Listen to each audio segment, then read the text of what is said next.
Salut à tous, bienvenue dans notre chaîne Business et Vie. Dans cette vidéo, nous allons échanger avec vous sur la création et utilisation des blocs sur AutoCAD. Avant de commencer, je vous invite de vous abonner à notre chaîne Business et Vie et d'activer la cloche pour être notifié et pour ne rien louper de nouvelles vidéos. Comme je l'ai dit, cette vidéo est dédiée à la création et utilisation des blocs sur AutoCAD. Pour fixer les idées, les blocs nous évitent de faire des opérations de répétition et économisent notre énergie en tant que concepteur dessinateur. Cela nous permet d'économiser également les disques dits de notre ordinateur. Voilà. Dans cette vidéo, nous allons échanger spécifiquement sur les blocs statiques, puisqu'il en existe deux types, blocs statiques et blocs dynamiques. Et nous ferons une autre vidéo sur les blocs dynamiques et les attributs et comment on remplit automatiquement les cases sans être obligé de saisir les données à chaque fois. On le fera automatiquement avec un peu de programmation sur AutoCAD. Voilà. Pour commencer déjà, je vais faire un symbole que je nommerai point éliminé. Donc, je vais créer un bloc que je vais nommer point éliminé. Donc, je prends un cercle. Et puis, ensuite, je prends le polyline. Je fais ça. Je fais ça. Voilà. Et puis, je vais rogner. Je fais une rotation à 45 degrés. Puis, je vais acheter. Donc, admettons que ces symboles représentent notre point éliminé.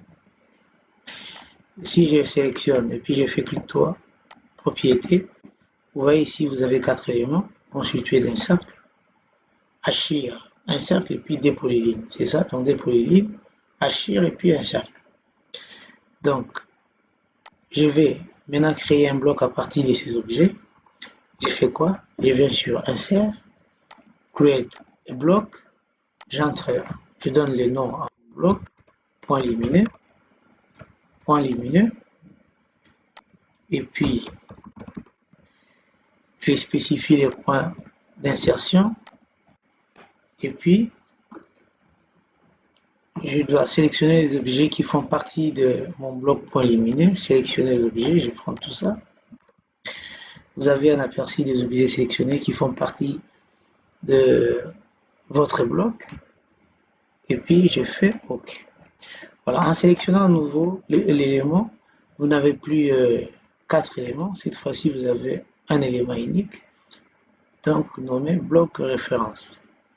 Ici, vous avez les noms que vous avez donnés à votre bloc.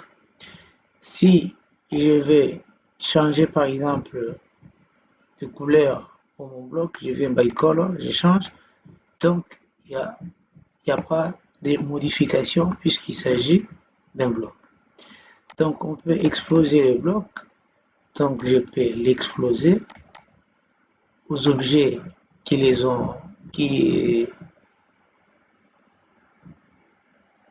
constituent. Donc on a maintenant 4 objets comme le départ, 2 polylines et puis un cercle et puis les achats. Voilà. Si je vais insérer les blocs que je viens de créer, je viens sur Insert, j'ai créé ce bloc appelé point éliminé. Je peux insérer mon bloc, je le copie plusieurs fois, là j'ai un bloc. Voilà, admettons que je vais dessiner un schéma électrique, je fais ça. Par exemple, ça c'est phase,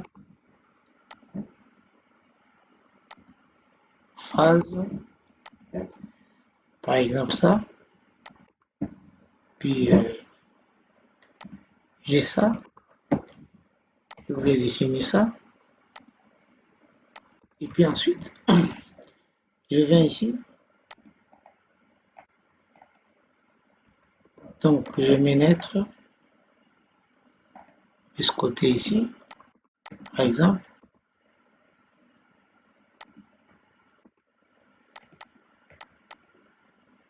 ok, je mets naître, par exemple ça, je voulais dessiner un schéma où il y a beaucoup de points lumineux. Donc je copie ça, je mets ça comme ça. Ça c'est naître, naître, naître. Voilà, si je vais modifier l'apparence de mes points lumineux, je fais quoi? Je sélectionne un des points lumineux, puisqu'il s'agit de blocs, je fais clic droit. Je peux l'éditer comme bloc, je peux l'éditer via bloc editor ou edit block in place. Donc je l'édite en place, je fais OK. Donc je peux maintenant modifier même des couleurs. Je prends les archives, je mets ça rouge et puis je peux prendre ces cercles ici, je mets ça bleu. Et puis je viens ici, Save the change. Donc j'enregistre les modifications. Vous avez maintenant, ces modifications sont appliquées partout, sauf ici, puisque ça, c'était pas un bloc. C'était un bloc explosé, donc où on a retrouvé les éléments constitutifs donc de façon individuelle du bloc. Donc vous avez euh, modifié en un coup les propriétés pour tout ça. Pourquoi c'est dynamique et c'est statique? Parce que en étant à l'extérieur de bloc editor, on ne sait pas modifier les propriétés du bloc. Par exemple ici, je ne sais pas même augmenter les rayons du cercle, moi encore diminuer ça. Si je suis à l'extérieur du bloc editor. C'est pourquoi on l'appelle bloc statique. Si je suis à l'intérieur du bloc editor, je sélectionne un point lumineux et puis je fais clic droit, bloc editor. J'ai maintenant la possibilité de modifier le bloc. Donc je peux par exemple ajouter un autre cercle comme ça. Et puis si je fais close et puis save the change to the point lumineux, on a maintenant deux cercles concentriques. J'ai modifié l'apparence, mais en étant à l'extérieur du bloc editor, je ne sais pas modifier les propriétés du bloc. Et c'est là qu'on fait le bloc, la nature statique. Voilà. Et puis, si j'ai un plan où je veux insérer plusieurs portes, au lieu à chaque fois dessiner des portes, je peux faire bloc porte. Et suppose que ça, je mets rayon 450, non, rayon 900, et puis à partir d'ici,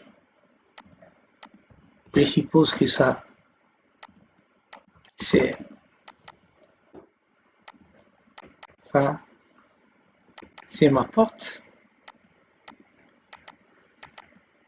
et puis je fais ça, voilà.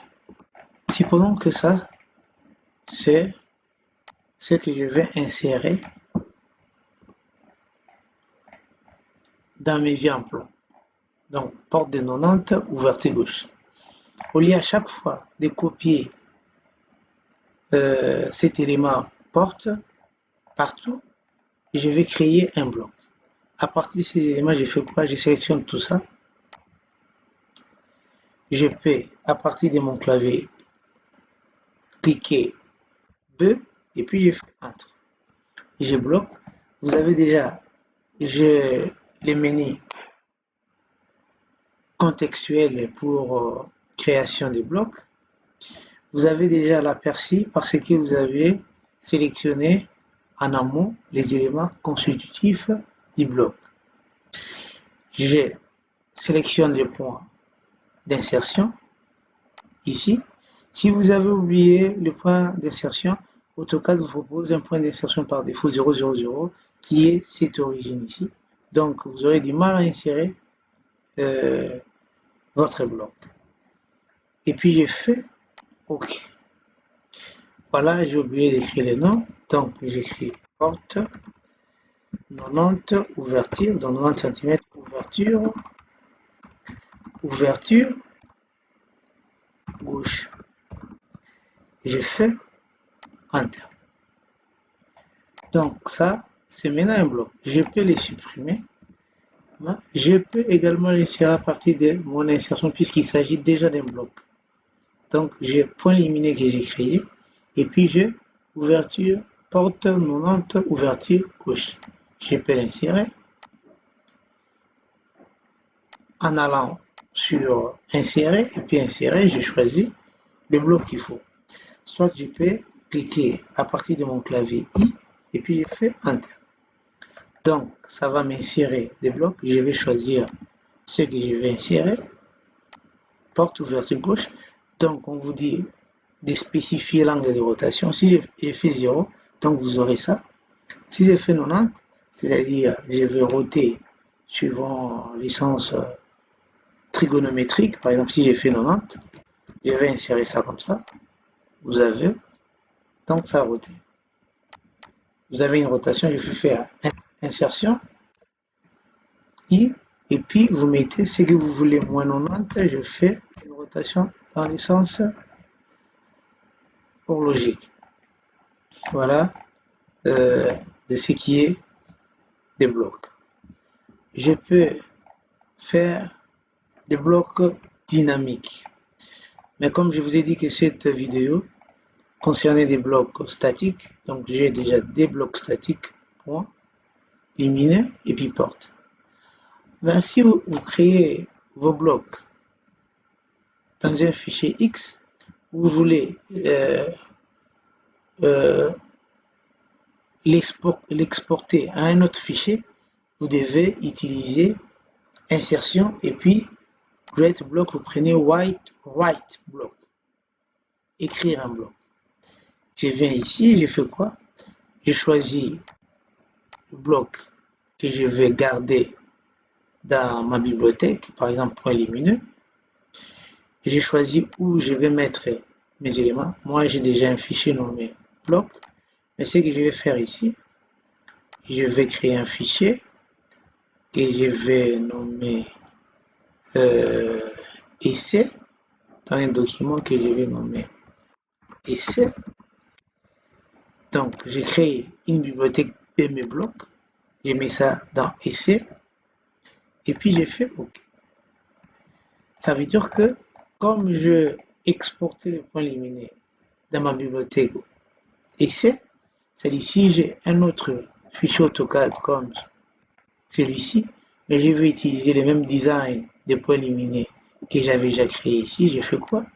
À partir d'ici, je vais soit, vous pouvez aller vers, soit à partir d'insert, soit à partir, puisque ici à partir d'insert, vous n'avez pas encore de blocs, mais vous pouvez choisir. Vous pouvez aller au browser, choisir. Donc comme ici, je peux faire I, Enter, vous avez le même menu contextuel. Je vais choisir, au lieu d'utiliser cette bibliothèque, je vais à essai. Essai que je venais de créer, voilà c'est ça. J'ouvre essai et puis vous prenez point éliminé. Quand je fais OK, vous avez votre point éliminé. Je peux effacer ça. Mais dans votre insert ici, vous avez maintenant point éliminé puisque vous l'avez déjà importé dans votre dossier courant. Et puis vous pouvez ouvrir les fichiers bloc comme tout autre fichier AutoCAD. En allant vers ouvrir open, vous ouvrez ça.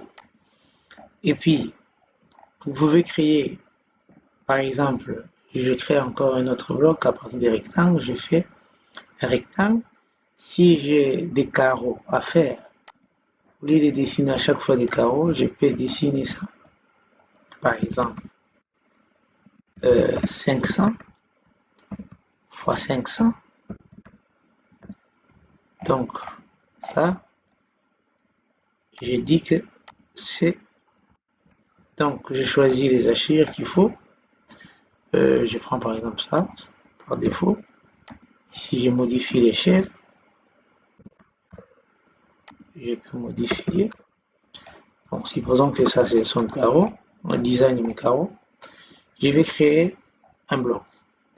Donc, je fais B à partir de mon clavier Enter. Donc, j'écris carreau, par exemple. Carreau. Carreau. Et puis, je spécifie les points d'insertion. Je sélectionne les objets, je sélectionne tout ça. Et puis, je dis OK. Donc, je peux effacer ça. Maintenant,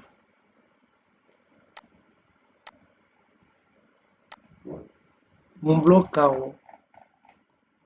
Voilà, carreau.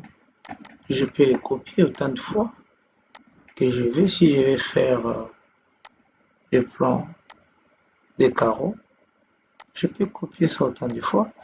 Mais si je ne veux pas de cette teinte ou de ces designs, vous pouvez modifier. Donc, je prends pour modifier, je sélectionne et puis Edit Block in Place. Donc, je peux par exemple changer de couleur. Je fais quelle couleur? Je prends par exemple ça. Et puis, je fais OK. J'enregistre les modifications et puis c'est appliqué partout. Au lieu de répéter ça, donc vous avez fait un bloc et puis vous l'avez inséré.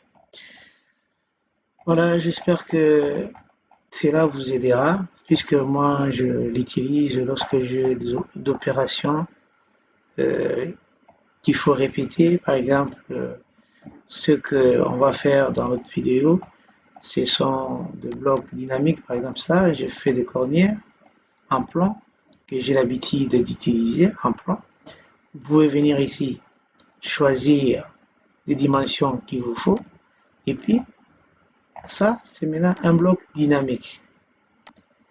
Vous avez la possibilité de modifier directement à partir de votre dessin, non à partir de blocs éditeurs de blocs. Donc, c'est ce que j'ai fait. Ça, c'est ce qu'on va voir dans l'autre vidéo pour ne pas faire beaucoup de minutes. Ici, j'ai une porte dynamique. Si vous allez remarquer que dans l'autre, ici, si j'insère par exemple la porte que j'avais créée comme bloc, vous n'avez pas la possibilité de modifier les dimensions de cette porte. Donc ici, vous serez obligé de créer plusieurs blocs. Par exemple, ça c'était des 90, des 73, des 80, tout ça, machin, selon les dimensions de votre ouverture. Mais ici, l'avantage c'est que vous avez créé un bloc, mais vous avez la possibilité de modifier votre bloc. Donner n'importe quelle dimension et puis n'importe quel sens. Ça, c'est ça. Ça, n'importe quel sens, n'importe quelle de dimension. Et puis, vous pouvez faire n'importe quoi avec. Ici, je peux choisir 45, 90. C'est ce qu'on va faire. On va vous montrer dans l'autre vidéo.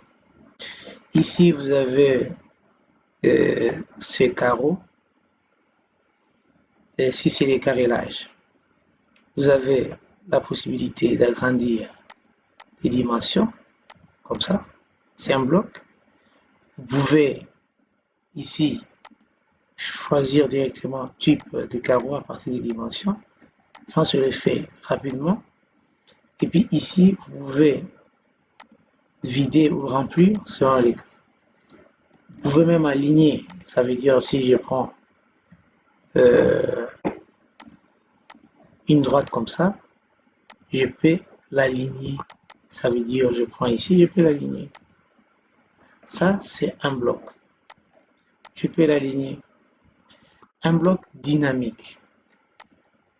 Maintenant, dans l'autre vidéo, nous allons voir comment rendre votre bloc dynamique comme ça. Et puis ici, vous avez la possibilité de choisir quoi afficher. Par exemple, ici, je peux afficher uniquement schéma électrique. Ici, vous pouvez afficher uniquement cette vie en plan, ou soit vous pouvez afficher les dés. Et puis, ça, vous avez la partie attributs. Vous pouvez modifier les coordonnées ici directement à partir de votre menu contextuel Attribute Editor. Donc, on va partager avec vous dans la prochaine vidéo comment créer un bloc dynamique de A à Z. J'espère que ces tutos vous auraient aidé. On se retrouve à bientôt.